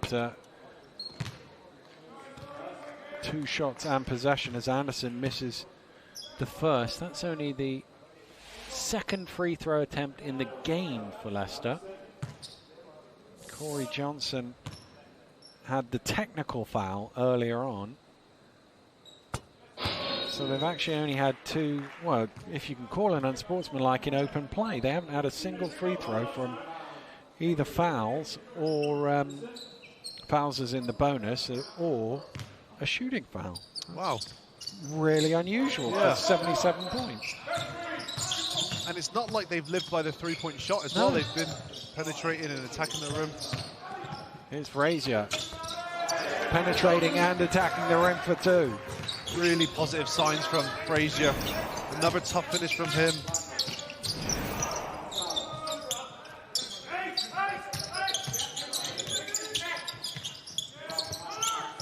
Cross court for Van Sowers, who's filling it up here a little bit in the 4th quarter. Wow, the game is obviously out of reach and it's done, but what you want to do is you want to keep playing because, you know, for momentum, if nothing else, and players' confidence going into the next game. And Van Sowers is certainly someone who would be confident going into the next game.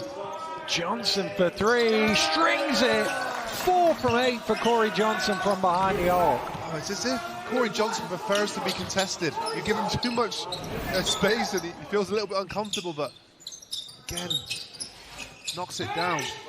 Well, he's made 10 3-pointers against the Rocks in the last 2 meetings in this building. They'll be glad to see the back of him.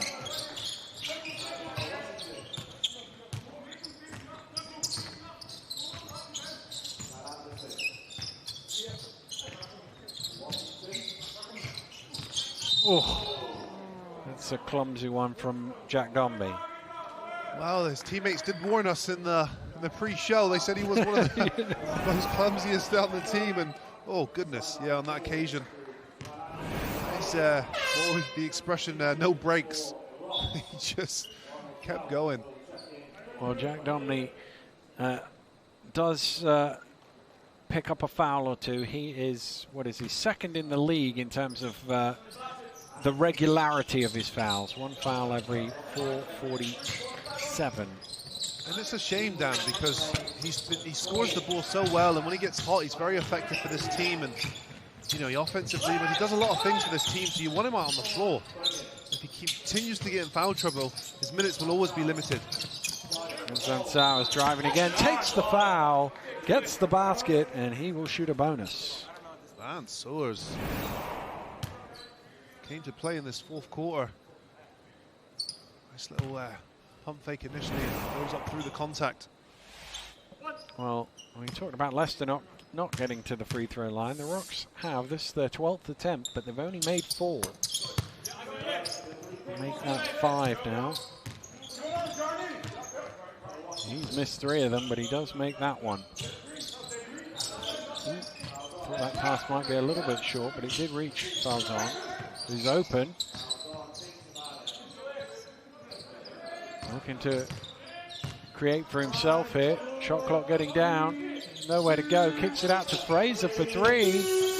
And Fraser misses the shot. Bunyan for the triple. Delph with the offensive rebound. Batting it about. Still has it, Delph. And cannot finish. It was good work from Delph, but wasn't quite able to finish off that play. And that's going to be another unsportsmanlike foul for the grab. And is it on? It's on Van Sowers. Connor Washington again finding gaps. Almost wrapped him around the face here. And that's a grey area, controversial one for me. I mean, obviously he's just trying to stop the play there. He's not trying to hurt the player. And I know the interpretation of the rules. It's an unsportsmanlike in the UK, but I mean, that's a grey area one for me. I have the luxury of seeing the replay, and I'm still undecided. It's just a little bit too hard, I think. And well, his evening or afternoon even. I'm getting ahead of myself, aren't I? It's only half 2, 20 past 2. Is done on the unsportsmanlike.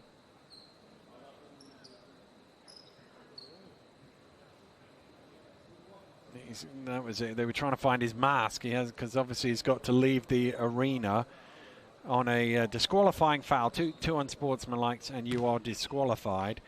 But obviously he needs to get his mask before he can leave the playing area. And he's off.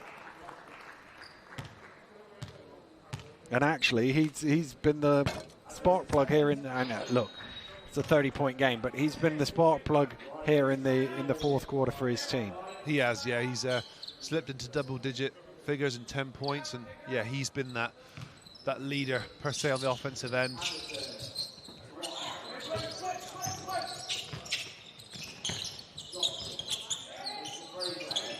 Fraser out to Johnson for another one. Corey Johnson's 5th of the game.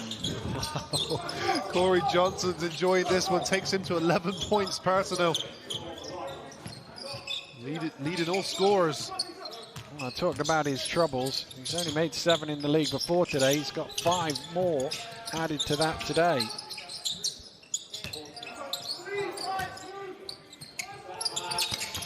Shot off the mark. Delph with the rebound, somehow gets it to Brandon. Second attempt forces it in. Well, Delph is so big and so long, he's very active. The Rocks kind of need him to play more. Well, Leicester somehow keep possession there.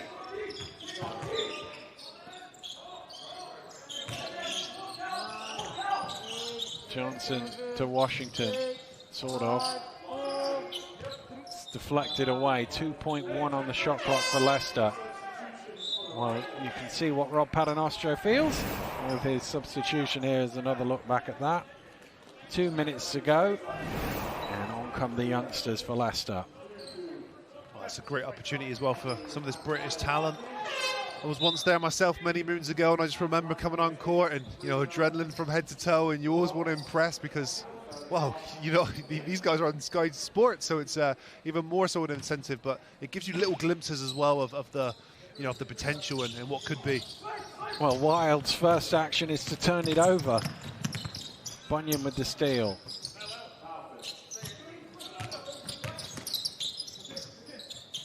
Here's Hart getting his first touch. As Delph looking to use his strength down in the low block. It's a short lineup for Leicester to deal with him. Here's Headley. Fouls on. He's going to fire up the 3. Rebound pulled in by Mortimer.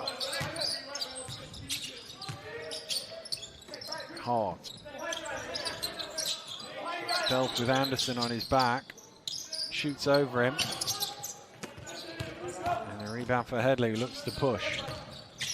Wild, cross court to Anderson. Thinks about the 3, takes the 3, makes the 3. Jamel Anderson knocks down his second triple of the game. Jamal Anderson, another guy in good rhythm today, and there's a strong correlation as well from when Jamal Anderson and Connor Washington both play well. Leicester Riders more often than not win the game, and yes, this is a 30-point blowout, or whatever you want to call it, but even in the tighter games, when you see Connor Washington and Jamal Anderson joining the rest of the team, really offensively contributing, and it's a strong correlation between Leicester Rider victories. Headley playing point guard.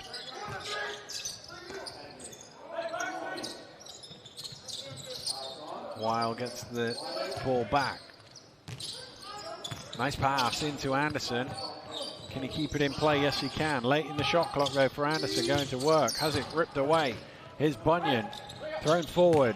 Malcolm, Nduku chasing him back, and Nduku puts him off.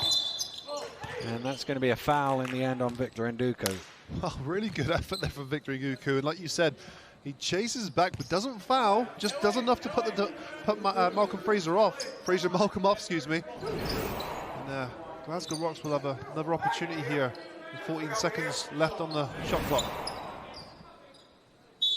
Well, probably the last shooting play of the game here. Malcolm back to Bunyan. Bunyan drives in, gets all the way to the hole, misses everything. And Nduku with the rebound. Shot clock is turned off. Leicester will cross mid-court, but a very professional job for the Riders. A game on paper they had to win, they expect to win, they should win. They've done it comfortably. I think so. A really good response from this Riders team, and they've had a couple games in the league where they've slipped up literally at the last shot against London, and obviously the cup defeat, semi-final cup defeat against Newcastle. So this was a responsive game for the Leicester Riders, and I kind of had a feeling before tip-off that they would show a good performance, and that's exactly what they did across the board. Dan, as you can see, the contributions really came from across the board. In double digits, you had your key guys, but Jamal Anderson for me I thought was a really good injector of energy and offensive input into this ball game.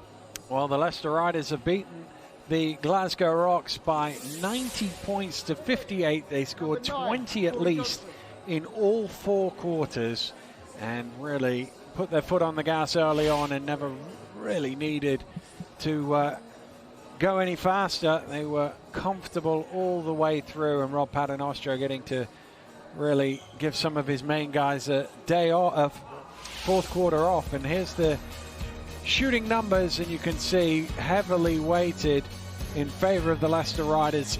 14 made 3-pointers, led by 5 from Corey Johnson. 50% at that sort of volume, tough for any team to keep up. Glasgow looked after the ball a little better in the second half than they had in the first. And well, you can see what the 16 offensive rebounds tells you is that Glasgow did not shoot the ball very well. Leicester doing a great job from start to finish. Let's go down courtside to Nat. Thanks very much indeed, Dan, and our MVP, Corey Johnson. Corey, congratulations. 18 points for your 5 3-pointers. How happy are you with your own performance today? No, it feels good, definitely. We have a lot of guys in this team who can score, so any given night, one of us is going to pick up the offensive load, and tonight I was lucky enough for my teammates to find me, and I was hitting shots, so it feels good, and it was a good win. Certainly. Well, how important was that win to keep pace with London and Newcastle at the top of the table? Oh, it's critical. We talk about it all the time. We know we gave up a few to London and Newcastle that we don't think we should have, and we just got to keep getting better every day, which we have in practice and on court. And I think it shows with our chemistry and just kind of our camaraderie with the group of guys. It feels really good to play with each other out there right now. I think we're just going to keep this rolling. How have you found the BBL in contrast to other places that you played? I love it, honestly. It's very comfortable. Great people, great organizations. We do a really good job here in Leicester of keeping all of us happy, so can't complain. And today was quite a ruthless performance, really, wasn't it? It was important you didn't take your foot off the gas in the second half. What did Coach say to you at half-time?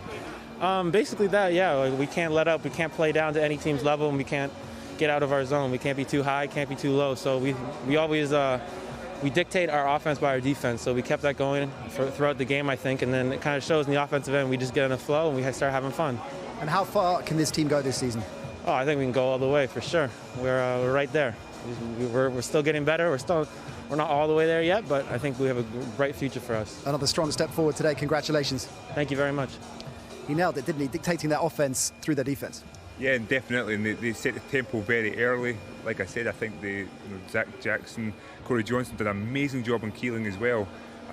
Just to make it hard for him to even catch the ball, and I think that dictated the whole game.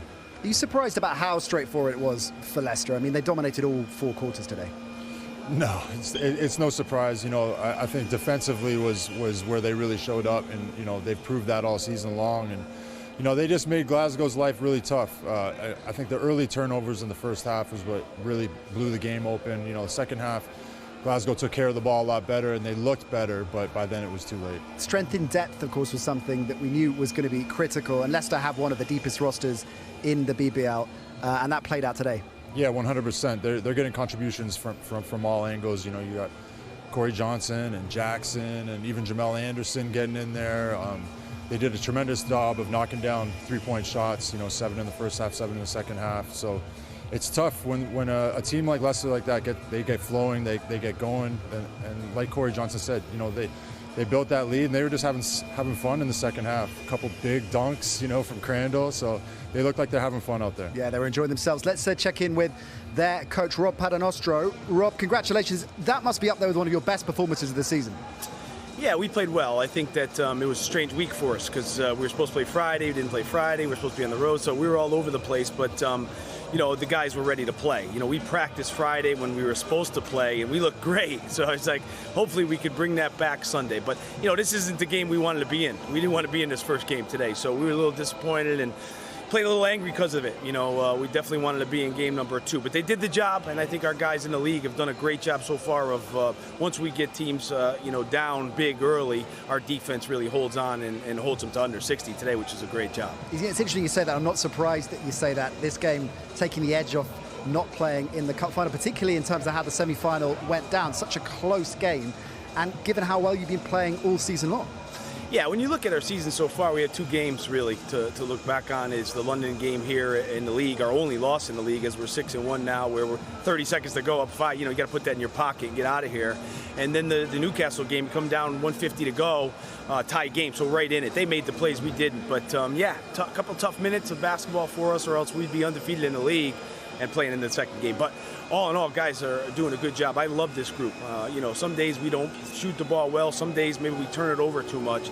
But I actually love the way they play, love the way they come to practice every day. When you play defense like we're playing, only giving up 67 points per game. It's gone down today in the league. You have a committed bunch. And Mike was just saying they look like they're really enjoying themselves on court as well. Yeah, they get along so well, and we had a good time. I think in these strange times, I think it's fun coming in here and being able to still mess around with your teammates each day. They're competitive, they fight, but it's a fun group to be around. Let's talk about some individual performances. Gino Crandall was great today. He's become such a pivotal player for you, hasn't he?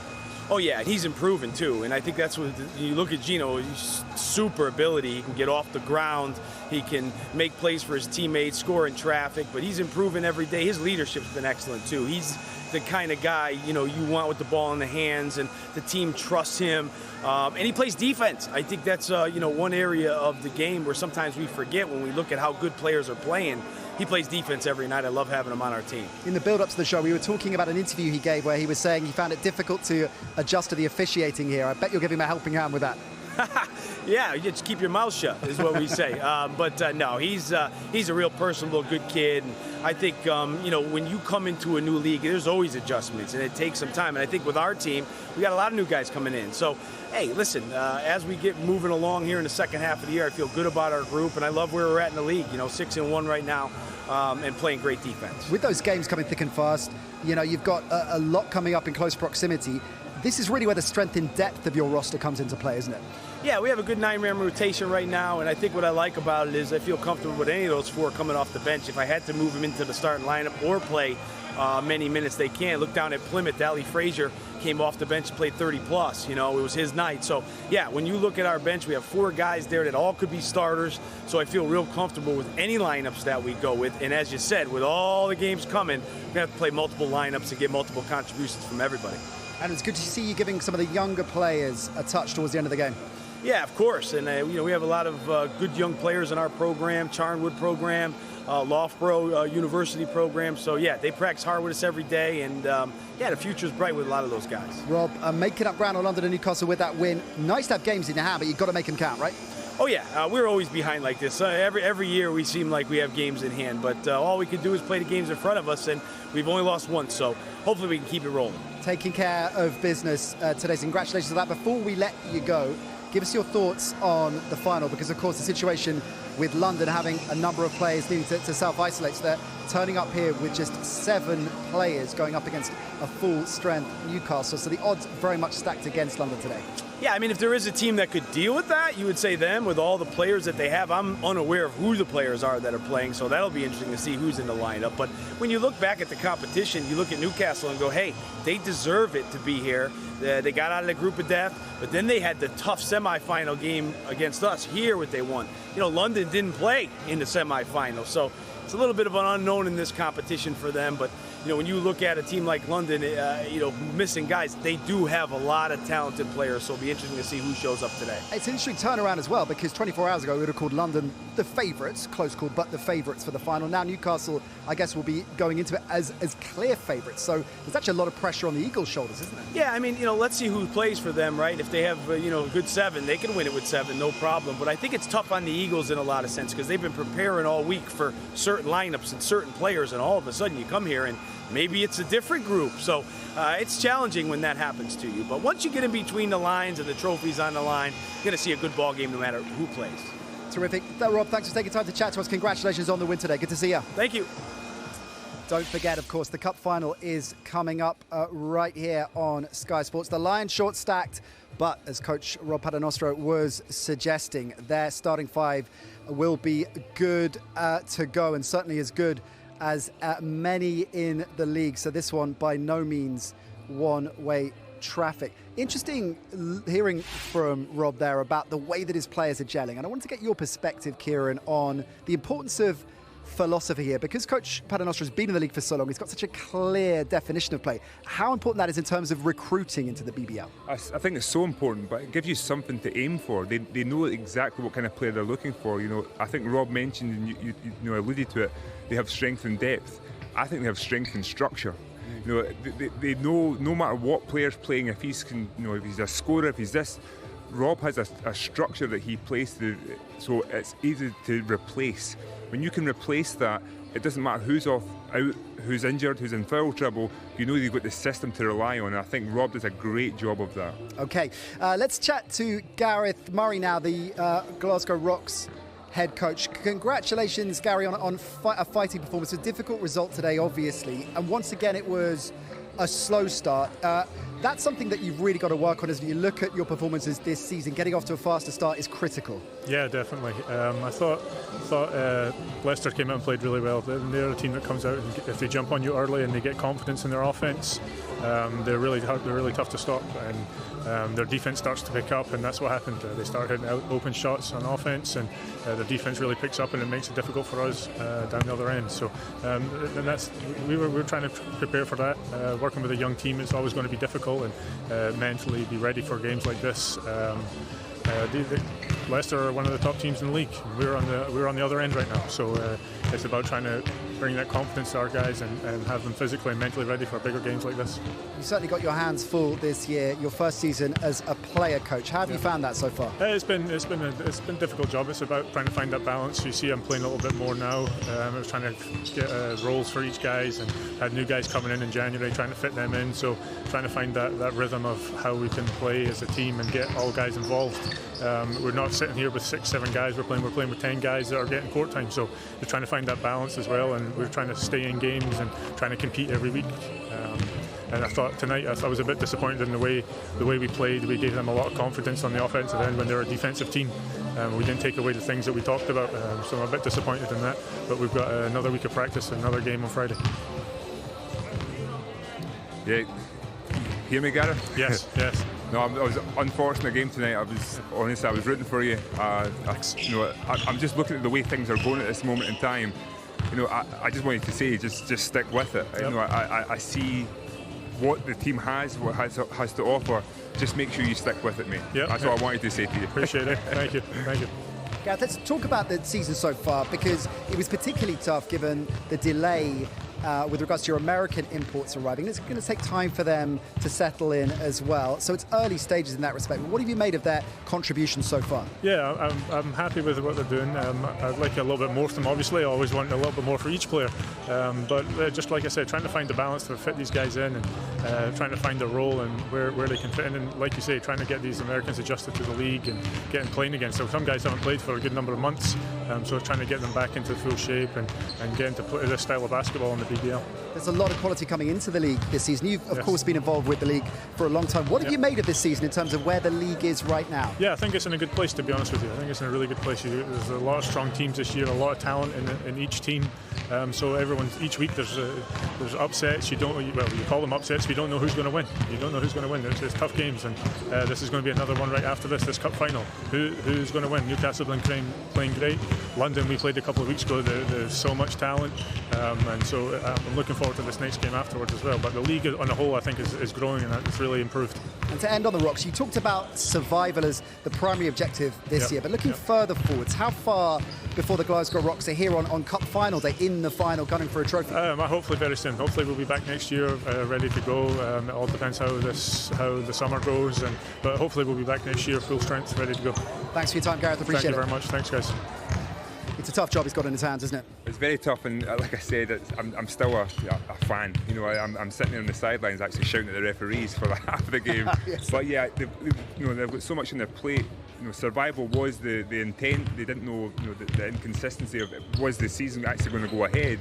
And now we're in full throttle, so we've brought in some players that who are making a difference, who are making an impact, but I think it's just the inconsistency. It's going to be up and down, and I think that's a big learning curve for Gareth, but at the same time, there's no pressure on him. So I'm just hopeful that in the future that they start to gel and really, really start picking up.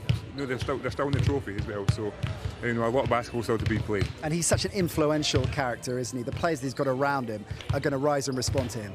Yeah, 100%. He's the leader out there, and he's an established guy. He's been in the league just as long as I have, and the guys are going to look to him.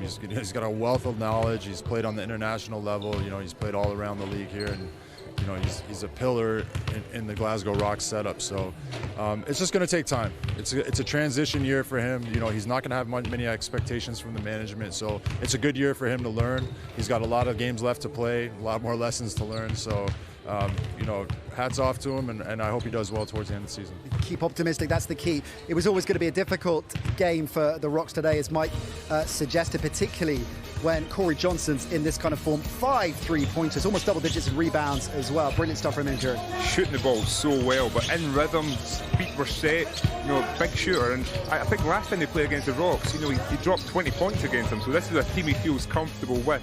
But for me, I was so impressed. We're seeing the shots going in here, but defensively, he made sure that Keeling got no easy catches, no easy shots, and that's what really kind of slowed Keeling down tonight. So a great job by Johnston. And you saw the final shot there, big smile on his face. As you were suggesting, they were really enjoying it, and he attested to that in the post-game interview.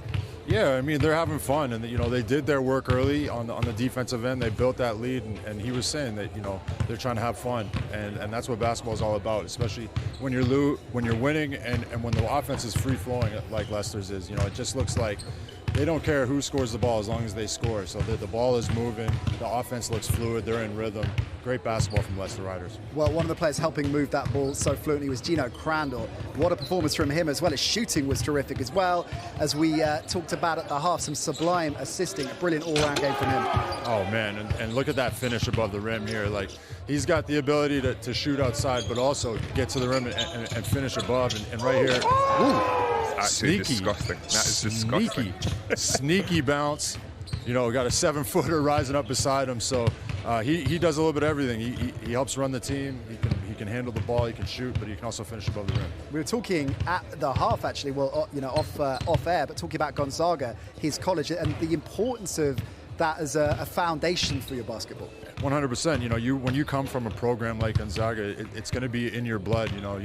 It's in your DNA, because that's what you're taught, going up through that kind of system. So he's coming from a big system, coming over here to Leicester Riders and taking all that with him.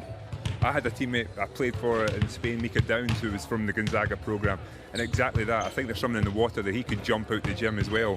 But yeah, it's a great programme. You know, they're a hard-nosed team that is very much team-first mentality, so it's a perfect fit for the Leicester Riders. Now, they were getting performances from across the roster. I mean, we picked out those two players, but supporting cast, as we said, the strength of depth is so important, and pretty much everybody who was called upon today stepped up, Kieran. They knew, like I said, the system allows that to happen, and you've got a point guard like Crandell and Washington who can share the ball. Everyone's getting their touches, so big plays are made. You know, they had the inside presence, Nelson Henry going to work inside, they had the shooters outside, they had the defence at both ends, you know, from the guard position to the bigs position. They're just a complete team. Riders clearly laying down another marker as title contenders. From the start of the season, we knew they were going to be there or thereabouts. They've got these games in hand, and as we've established, if they win those, they're level on points with London. Yeah, and you can see, you know, from the post-game interview with Rob Paternostro, he's fearless, and he rises to the challenge, and he believes that they're right at the top of the league. You know, I think a couple of tough games there, but you know, I think they're going to be one of those teams down the stretch that they'll be able to close out games and win those tough ones. What do you make of Rob's comments about being motivated today, being here on Cup final day but not taking part? Hey, Rob's a winner, man, and Rob's used to being in these kind of situations and used to be playing in this game. So they're the most successful team from the last 10 seasons, and he's used to it. He wants to be here, so he takes all that kind of stuff to heart. Not only that, I think Rob will be in the changing room punching the walls right now, thinking about that. Mike said it, he's a fierce competitor. He'll be so angry that he was playing in that first game today because he believed that they should be. And like he said, they were only a minute 50 from being in this final. So that's something for motivation for them. I look at London right now and they're talking about their chemistry. Again, 30 seconds difference, and they had that loss against Leicester. Right. So Leicester are right there, and no one has given, even including myself, I haven't been speaking to them as much as I spoke about the Newcastles and the London. They are right there. Yeah, that's a great point, actually. London, with all their new acquisitions this season, all their ambition, of course, to try and win everything, so much hype about them. Newcastle, the way they play, it's so exciting to watch. It's a great point that Kieran makes Leicester, in a way, given how good they have, gone under the radar a little bit this season. Yeah, they're flying low right under that radar. I think Rob kind of likes that, although he does like all the adulations and all that. But yeah, they're a team. They're going to be right there. You know, we saw them. They went 9 deep in the bench today. You know, those 4 guys on the bench could be starting. They're one of those teams where any given guy could step up on any given night. And now, based on what you just said a moment ago, I'm quite disappointed we didn't mic up Rob Paternostro, but unfortunately we did mic up, however, Gino Crandell and Isa Brandon. Let's hear how the game sounded from their perspective. Let's go, baby. Let's go, Big Drew. Farm work. Yup. You gotta do what you gotta do. Let's go, Big Ron. Let's go from the jump. Get there. Get there, Ron. Work out. Yeah, Mark. Yeah! Like that. Good work, Mark. Like that. Nice move, Mark. Good, Mark. Bang! Stay high if he comes. You're good by yourself. Stunt. Switch. Good switch. By yourself, Corey. By yourself. I'm tagging the roll.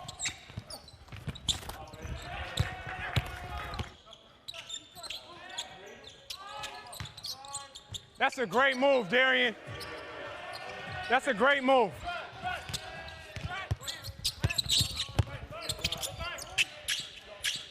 Damn, I'm good. Next dead ball, I got blood. Yep, thank you. Hey! Hey, man, you heavy, boy. You heavy. Got some weight on him. You enjoyed your mic'd up stint the other week? I did indeed. Yeah, it's not something I'm used to, but I think it's great that Sky Sports is doing it. It gives everybody a little insight onto what's going on the court, something that we don't see everywhere else. It's really working well, isn't it, Kieran? I'm loving it. I'm watching Crandell there. He's going to be a coach. I can tell you right now, he has already got those qualities, and that's probably those leadership qualities Rob is talking about. He's got it in abundance, and just his communication skills for such a young player as well is great to see. I'm loving that. So, terrific performance from him on the court and now he's being steered into coaching by Kieran Achara. Right, one game down, but the main event to come, the first silverware of the season, will be decided right here on this court over the next 2 hours. Two BBL heavyweights go at it again, the Men's Cup final, and it's coming next.